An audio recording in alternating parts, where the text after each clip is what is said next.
సరిగ్గా 20 ఏళ్ల క్రితం విజయవాడకు ఏం జరిగిందో ఇప్పుడు కూడా అదే జలవిలయం కనిపిస్తోంది.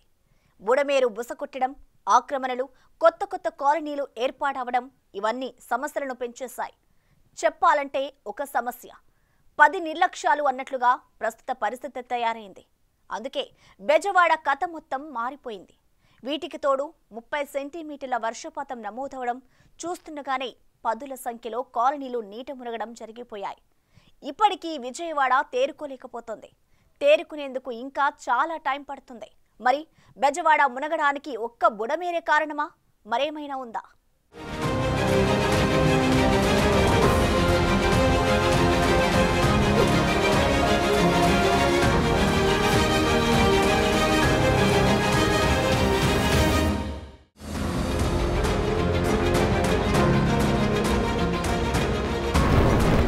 బుసకొట్టిన బుడమేరు.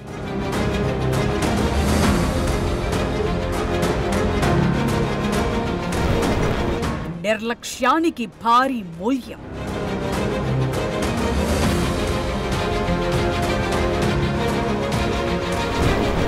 నిండా మునిగిన బెజవాడ.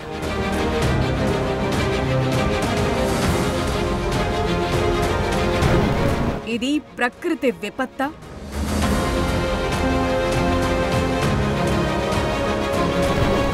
మానవ తప్పిదమా?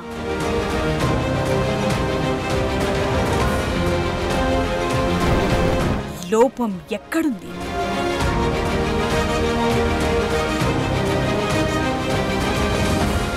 విజయవాడ బుడమేరు పరిసర ప్రాంతాల్లో ఇప్పుడు ఎక్కడ చూసినా ఆకలి కేకలే కనిపిస్తున్నాయి. కంటి మీద కునుకు లేదు, తినటానికి తిండి లేదు, మందుల్లేవు, పిల్లలకు పాలు లేవు.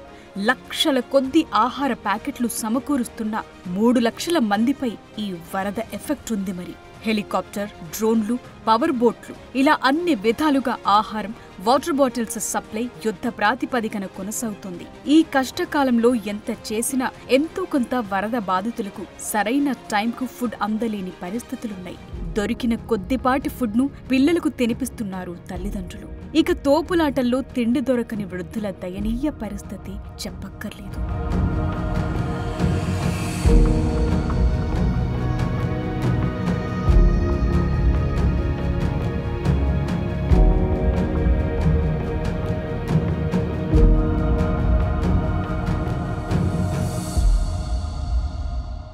కళానగర్ కాలనీ నుంచి వచ్చామండి మేము. మా ఇల్లులన్నీ మునిగిపోయినాయి, నీళ్ళు వచ్చినాయండి, అందుకనే ఇక్కడ ఉంటున్నాం. ఎన్ని రోజులైంది? ప్రస్తుతం మీ ఇంటి పరిస్థితి ఎట్లా ఉంది? ఈ ఏటికి 3వ రోజు. ఇంకా నీళ్లు తగ్గినాయి? అలాగే తగ్గలే, ఇంకా అలాగే ఉన్నాయి. ఇళ్లలో అయితే నీళ్లు బాటల్లా బాగా ఇబ్బందిగా ఉంది ఆడవాళ్ళకి మాత్రం. విజయవాడలో తీవ్రతంతా బుడమేరు కాల్వ చుట్టుపక్కల కాలనీల్లోనే కేంద్రీకృతమైంది. కాల్వ రోజు రోజుకు కుచించుకుపోవటం, బయటకు నీళ్లు సాఫీగా వెళ్లే మార్గం లేకపోవటం, ఆక్రమణలు, కొత్త కాలనీలు వెలియటం ఇవన్నీ ఇప్పటి సమస్యకు ప్రధాన కారణంగా చెప్తున్నారు. రోడ్లపై 6 అడుగుల దాకా ప్రవాహం. వరద పోయినా ఇక బురదే మిగిలేలా పరిస్థితుంది. ఇంతకీ విజయవాడలో ఏ కాలనీల్లో ఎలాంటి పరిస్థితులున్నాయో చూద్దాం.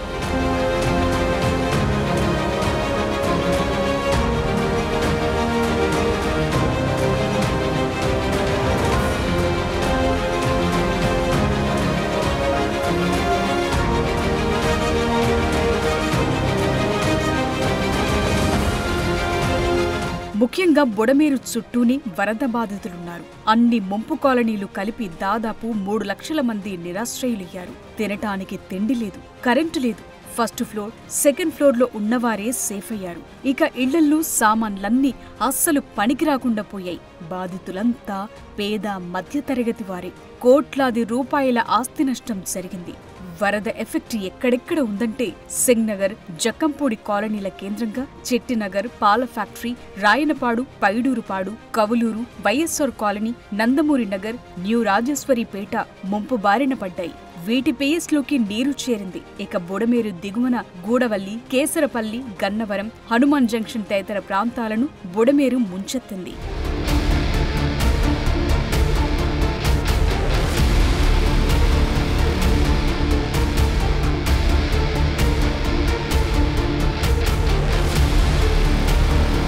విజయవాడ మునగటానికి 2-3 ప్రధాన కారణాలు కనిపిస్తున్నాయి. అందులో ప్రధానమైంది బుడమేరు ఎఫెక్టే. తెలంగాణ నుంచి చెరువులకు గండ్లు పడటం, వేగంగా ఆ వరద ప్రవాహం పోటెత్తటం, ఇంకోవైపు కృష్ణానది కూడా పోటెత్తడంతో బుడమేరు నీళ్లు వేగంగా నదిలో కలవలేకపోవటం, ఎక్కడికక్కడ నిలిచిపోవటం ఇవన్నీ బెజవాడను గజగజలాడించాయి.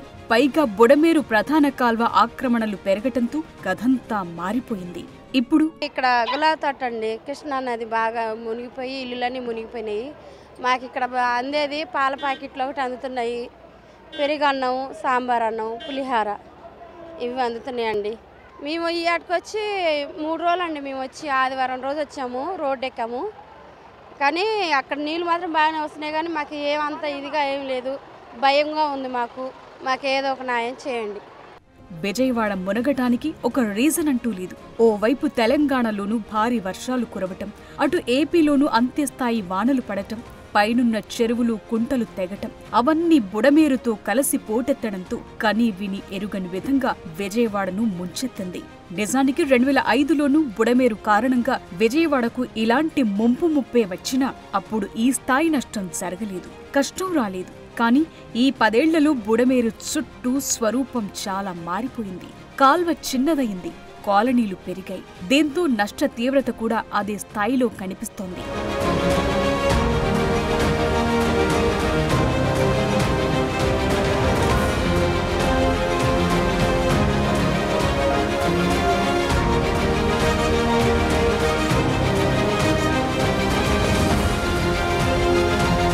ఆగస్టు 30-31వ తేదీల్లో విజయవాడలో భారీ వర్షం కురిసింది. ఆ తరువాత సెప్టెంబర్ 1న ఆ వర్షపు నీరు వరద కలిసి సగం విజయవాడను ముంచేసింది. విజయవాడ శివారు గ్రామాలను ముంచెత్తింది. ఏకంగా 5 నుంచి 8 అడుగుల దాకా వరద నీరు పోటెత్తింది. జనం కట్టుబట్టలతో పై అంతస్తులకు చేరుకున్నారు. అక్కడి నుంచి వారు బయటపడే పరిస్థితి లేకుండా పోయింది. రోడ్డుపైకి రాలేని పరిస్థితి, ఇంట్లోని విలువైన సామాన్లను దక్కించుకోలేని దుస్థితి. సింగ్ నగర్ మొదలుకొని న్యూ రాజేశ్వరిపేట దాకా ఇదే సీన్. మొత్తం 10ల సంఖ్యలో కాలనీలు జలమయమయ్యాయి. మరోవైపు కృష్ణా నదికి వరద ప్రవాహం పోటెత్తడంతో ఆ నదిలోకి బయటి నుంచి వచ్చే వరద నీరు వెళ్లలేక ఎక్కడికక్కడ నిలబడిపోయింది.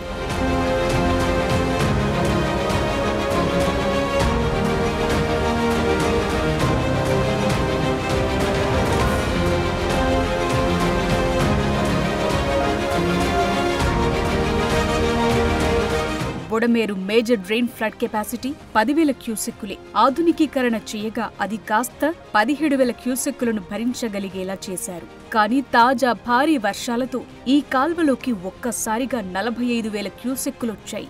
ఎన్టీఆర్ జిల్లా వెలగేరు వద్ద బుడమేరు డ్రైన్ కు డైవర్షన్ కాలువ ఉండగా అక్కడి రెగ్యులేటర్ కు 11 గేట్లున్నాయి. ఇవి ఎత్తితే పవిత్ర సంగమం వద్ద కృష్ణా నదిలో వరద కలుస్తుంది.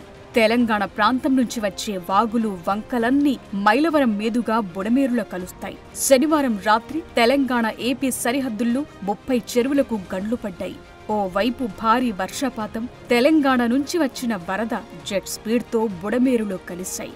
దీంతో వెలగలేరు రెగ్యులేటరీపై ప్రభావం చూపింది. గేట్లెత్తటంతో డైవర్షన్ కాలువకు పలు ప్రాంతాల్లో గండ్లు పడ్డాయి. ఈ వరద కవులూరు, రాయనపాడు మీదుగా Jakkampudi colony, YSR colony, Vambay colony, పాల ఫ్యాక్టరీలను ముంచెత్తింది. బుడమేరు దిగువన గూడవల్లి, కేసరవల్లి, గన్నవరం, హనుమాన్ జంక్షన్ తదితర ప్రాంతాలను బుడమేరు ముంచేసింది. ఇప్పుడు 3,000 క్యూసెక్కులకు ప్రవాహం పడిపోయింది. అయితే భారీ వరద చేయాల్సిన నష్టం చేసేసి వెళ్లింది.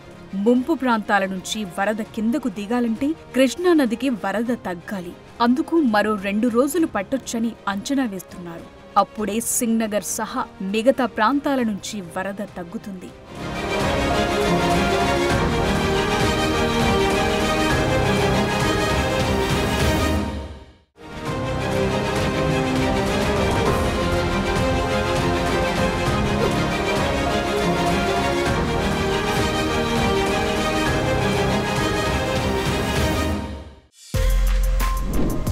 For more videos like this, subscribe Big TV channel.